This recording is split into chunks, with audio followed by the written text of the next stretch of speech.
Aujourd'hui, je vous emmène dans un univers qui me passionne, l'ingénierie sociale, ou comment on fabrique le consentement du peuple en utilisant des stratégies de manipulation vieilles comme le monde. Je vous en avais un petit peu parlé dans ma vidéo sur Claire Séverac, mais là j'avais envie d'approfondir un peu parce que c'est un sujet d'une importance capitale si on veut comprendre comment est-ce qu'on en est arrivé là.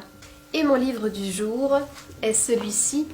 Il y a un de vos commentaires qui me disait de vous parler des livres que je lis pour tourner mes vidéos. Voici celui qui m'a beaucoup aidé lors de l'écriture de cette vidéo qui s'appelle « Gouverné par le chaos, nous ne connaissons pas l'auteur ». Il a voulu rester discret, on peut comprendre pourquoi. Ingénierie sociale et mondialisation. Alors il y a plusieurs formes d'ingénierie sociale. Celle qui nous intéresse dans cette vidéo est basée sur la manipulation pour atteindre un objectif. Elle est utilisée par les gouvernements, par les médias entre autres, pour influencer ou modeler le comportement de leur population cible. Fabriquer le consentement du peuple exige de savoir contourner, neutraliser ou réduire les risques de révolte de sa part, la création de faux ennemis, la création de faux amis, de faux problèmes ou de fausses solutions, à l'aide de fausses perceptions, incitées par de faux attentats ou de fausses informations. Tout ça, on peut l'appeler PSYOPS pour opération psychologique. Et la télévision est le principal vecteur des PSYOPS. Elle permet depuis des décennies de faire entrer des populations entières dans une réalité virtuelle, entièrement construite par le pouvoir en place. Et on ne parle pas ici des chefs d'État si vous suivez mes vidéos depuis un petit moment, vous l'aurez compris, mais bien du gouvernement dans l'ombre, comme le disait notre cher Edward Bernays. Un poisson qui voit un prédateur s'enfuit ou se défend. Le prédateur doit donc tromper la vigilance du poisson pour pouvoir l'attraper. Il utilise donc un hameçon. Le poisson doit percevoir ce qui va le tuer comme inoffensif, voire même carrément bon pour lui et attractif, un faux bien pour un vrai mal. Donc le poisson qui se fait prendre n'a en fait vu que l'asticot. Il n'a pas vu le crochet qui va le tuer et encore moins le pêcheur sur la rive. Il va donc mourir sans jamais avoir compris ce qui lui arrivait, ou alors il va le comprendre trop tard. Ce qu'un gouvernement invisible recherche, c'est comment occuper la place du pêcheur, rester imperceptible aux yeux du poisson, et ça se traduit par l'inversion des rôles. Dans notre société, le peuple devient facilement bourreau, surtout s'il se bat pour sa liberté et ses droits. Pour être plus efficace, il faut instaurer le désordre et l'anarchie au sein du peuple. On peut mentionner le triangle de Cartman qui représente la victime, le bourreau et le sauveur. Quand le peuple est divisé ou juste incapable de s'organiser, il n'est plus en mesure de soutenir telle idée ou telle valeur. Et ce qui se passe en ce moment, c'est la technique des fourmis. On met des fourmis rouges et des fourmis noires dans un même bocal. Elles vivent toutes plus ou moins en harmonie, jusqu'au jour où quelqu'un secoue le bocal. Les fourmis rouges vont accuser les fourmis noires d'avoir foutu la pagaille, et inversement, sans jamais se rendre compte que le responsable de cette pagaille est celui qui a secoué le bocal. Celui qui sait organiser et désorganiser un groupe détient le pouvoir suprême. Il détient le pouvoir de faire exister ou non des idées, de créer ou de faire cesser un comportement. Les gilets jaunes devaient commencer à déranger. La désinformation est créée pour capter et distraire l'attention du public, faire diversion en l'orientant sur des faux dangers puisqu'ils ont été créés de toutes pièces, avec fabrication de preuves si besoin, de manière à ne jamais aborder les questions importantes, les vrais problèmes.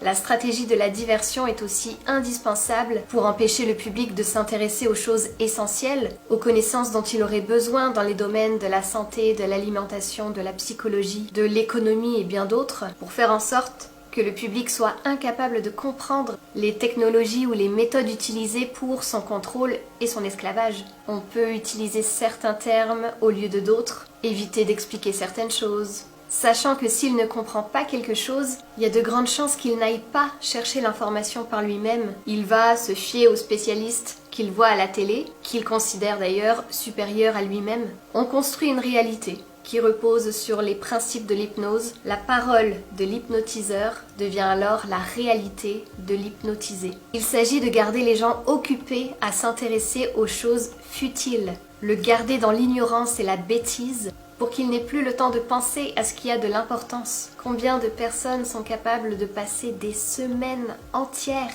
à ne voir clair que par une nouvelle série Netflix, complètement accro au point de ne même plus être capable d'aller se coucher. On peut aussi dramatiser les différences qui n'ont aucune importance sur le plan politique, comme les différences de race, d'orientation sexuelle ou d'affiliation religieuse. On les souligne, on les accentue de manière à occuper l'attention le plus possible, de créer des débats qui n'auraient probablement pas eu lieu autrement puisque ce sont des problèmes mineurs. On se rappelle du mariage pour tous qui a fait beaucoup de bruit du jour au lendemain. C'est devenu une priorité importante. Et pendant que le monde était occupé à se diviser sur le sujet, il n'avait plus le temps de penser à des problèmes beaucoup plus urgents et graves. Quant au nouveau président américain, est-ce qu'on peut vraiment s'étonner que le jour même de son investiture, il signe un décret visant à protéger les personnes LGBT à leur travail? Je ne suis pas en train de contester l'utilité de ce décret, mais l'urgence de le faire le jour même de son investiture, par rapport à la liste interminable de choses qu'il aurait pu faire qui ont une importance primordiale. La stratégie du dégradé. Alors, une autre manière de construire le consentement passe par le fait de respecter le sentiment de liberté des sujets manipulés. J'adore cette phrase. Il s'agit de construire la servitude volontaire, c'est-à-dire faire accepter et même désirer au sujet manipulé ce qu'on a en fait décidé à sa place, en le mettant dans une situation où il n'aura pas le choix de poursuivre un certain comportement. La technique du saucisson consiste à faire avaler par petites tranches quelque chose de très gros, de très contraignant. Et en procédant de manière graduée, on peut orienter petit à petit un sujet dans une direction précise et même de l'engager librement vers une dégradation de sa propre situation, tout en lui donnant l'impression qu'il améliore son sort et qu'en plus, il le fait de son propre chef, alors qu'en fait, on lui a fait prendre une décision insensée, illogique, absurde, qui va contre son intérêt. Plus connu, il y a aussi la technique de la grenouille, que vous connaissez peut-être. On met une grenouille dans une grande casserole d'eau froide, elle s'y sent confortable, en sécurité. On commence à allumer la gazinière, mais à feu doux. L'eau commence à se réchauffer, mais ça reste confortable, ça reste agréable. Et on augmente le feu petit à petit, et la grenouille ne se rend pas compte que depuis le début, elle est en train de cuire. Jusqu'à ce qu'il soit trop tard, elle ne peut plus faire marche arrière. Pour faire accepter une mesure inacceptable, il suffit de l'appliquer progressivement. C'est comme ça que de nouvelles conditions socio-économiques ont été imposées dans les années 80-90, chômage massif, précarité, baisse des salaires. Autant de changements qui auraient provoqué une révolution s'ils avaient été appliqués brutalement.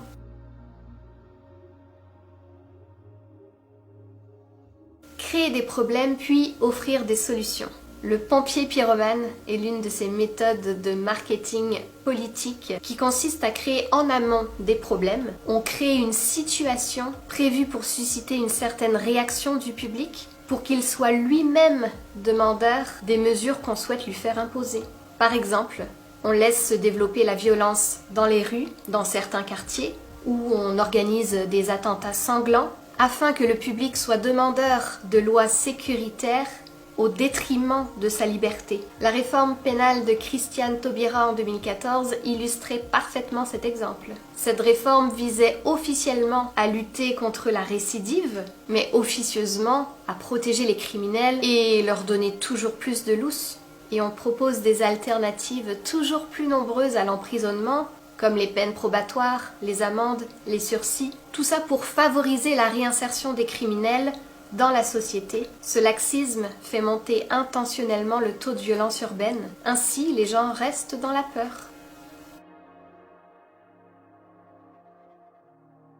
Une autre façon de faire accepter une décision que le peuple n'accepterait pas facilement, c'est de la présenter comme douloureuse mais nécessaire. Un mal pour un bien. On obtient l'accord du public dans le présent, maintenant, pour quelque chose qui se déroulera plus tard.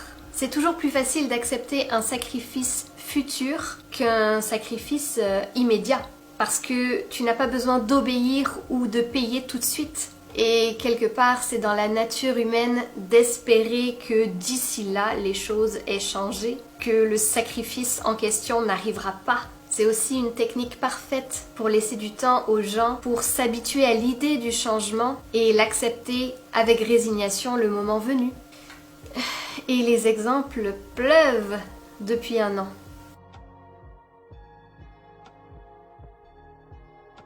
Pour désorganiser un groupe, le dépolitiser ou le rendre inoffensif, il suffit de toucher la corde sensible, l'Oedipe, la famille, l'enfance. Attaquer ses bases, ses racines, ses repères, c'est compromettre toute sa faculté de raisonner avec logique, avec maturité. On utilise souvent ces techniques dans les publicités où les personnages et le ton employé sont puérils, comme si le spectateur était un enfant en bas âge ou handicapé mental. Lors du passage à l'euro, on a eu droit à une campagne plutôt réductrice. Depuis le temps que je connais Cécile, sa maman aussi est devenue mon amie. Je m'étais dit qu'elle et d'autres personnes de mon entourage auraient besoin d'un petit coup de pouce pour l'euro. Alors je m'y suis mise. C'est pas une grande action humanitaire, juste un peu aider les autres. Plus on cherche à tromper le spectateur, plus on utilise un ton infantilisant. Comme si on voulait rassurer un enfant en lui disant « Ne t'inquiète pas, ça va bien aller, tu vas pas le sentir passer ». Ça engendre aussi une réponse ou une réaction du public aussi dénuée de sens critique que celle d'un enfant. Les publicités ou les campagnes de dons aiment aussi faire appel à l'émotionnel plutôt qu'à la réflexion. On montre des images qui, on le sait, vont bouleverser les gens pour que leur sensibilité prenne toute la place, pour diminuer l'analyse rationnelle, le sens critique. À ce moment-là, on a accès à leur inconscient et on peut facilement implanter des désirs, des peurs, des comportements. On l'a vu avec le Black Lives Matter, qui a pris des proportions mondiales à partir de la mort d'un seul homme. Techniquement et malheureusement, ce type de crime a lieu tous les jours, surtout aux États-Unis. Il faut se demander pourquoi, cette fois-là, c'était plus grave. Encore une fois, créer un phénomène de société permet d'occuper l'esprit humain le plus longtemps possible. Et c'est souvent lors de ce genre d'événements que sont votées des lois en catimini, à 3 heures du matin, dans une assemblée quasiment vide. Faire croire à l'individu qu'il est le seul responsable de ses problèmes à lui, de l'état de la planète ou de la situation des autres à cause de l'insuffisance de son intelligence, de ses compétences ou de ses efforts. Ainsi, au lieu de se révolter contre le système économique, l'individu se dévalorise, il culpabilise, ce qui engendre un état dépressif qui l'empêche d'agir, de se révolter. Là aussi, les exemples sont nombreux. C'est toujours de la faute de quelqu'un ou d'un groupe de personnes si nos libertés sont réduites aujourd'hui. On gouverne par l'entretien d'une menace sur la survie des populations, menace qui n'a pas besoin d'être réelle pour être efficace. En 68, le rapport d'Iron Mountain, intitulé La paix indésirable, dit que l'existence d'une menace extérieure est essentielle à l'acceptation d'une autorité politique. La menace doit être vraisemblable et elle doit apparaître comme pesant sur la société tout entière. Il faut définir un ennemi, mais qui a dit que l'ennemi devait être réel ? Ce rapport a été écrit par un groupe d'étudiants qui avait été créé en 63 pour examiner quels pourraient être les problèmes si les États-Unis entraient en paix durable. J'hallucinais. Le rapport concluait que la paix n'était pas dans l'intérêt d'une société stable, que la guerre de toute façon faisait partie de l'économie. Ça explique beaucoup de choses. On peut comprendre pourquoi un président américain qui ne déclenche aucune guerre durant son mandat puisse déranger. Voilà. Alors je voulais prendre le temps de vous remercier parce que grâce à vous je me sens pas mal moins seule. C'est vrai que parfois je me demande pourquoi est-ce que je fais tout ça. Pourquoi est-ce que j'investis tout mon temps et toute mon énergie pour ça. Mais en fait, j'ai tellement soif de vérité et tellement d'espoir de la faire entendre, de vérité et de justice d'ailleurs. Et quand je vois combien restent sourds ou dans le déni total, j'ai l'impression que je fais tout ça pour rien. Mais quand je vois toutes vos réactions, que ce soit sous mes vidéos ou bien sur les réseaux, ça me fait vraiment du bien. Alors merci infiniment pour ça.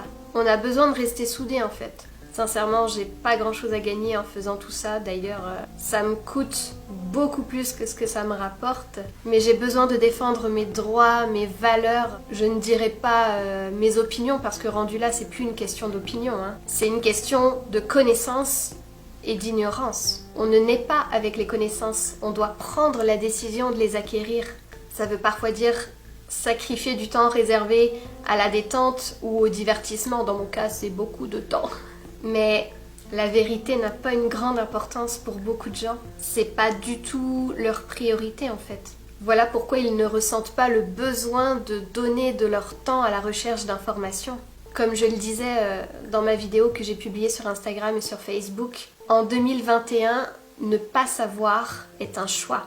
Le problème, c'est que ceux qui ne savent pas qu'ils ne savent pas. C'est assez vicieux, c'est très bien fait, hein. Et bon, on n'a pas nécessairement envie de se mettre à dos tous nos proches, nos amis, notre famille, voilà, qui n'ont pas encore compris ce que nous, on a compris. Donc voilà, c'est pas facile. Et YouTube qui démonétise les 3/4 de mes vidéos, il ne me recommande même plus sur la plateforme, ou alors beaucoup moins qu'avant. Je ne fais quasiment plus de vues, alors que mon contenu, je crois, est encore plus intéressant qu'à l'époque où je faisais 50 000, 100 000 ou même 200 000 vues. Les temps sont durs et oui, parfois j'ai envie de tout arrêter. Si vous avez l'envie et surtout la possibilité de m'encourager, je vous mettrai la page Tipeee que je viens d'ouvrir dans la barre de description. Voilà, merci pour tout et à très vite. On se retrouve sur les réseaux en attendant ma prochaine vidéo. Bye bye tout le monde.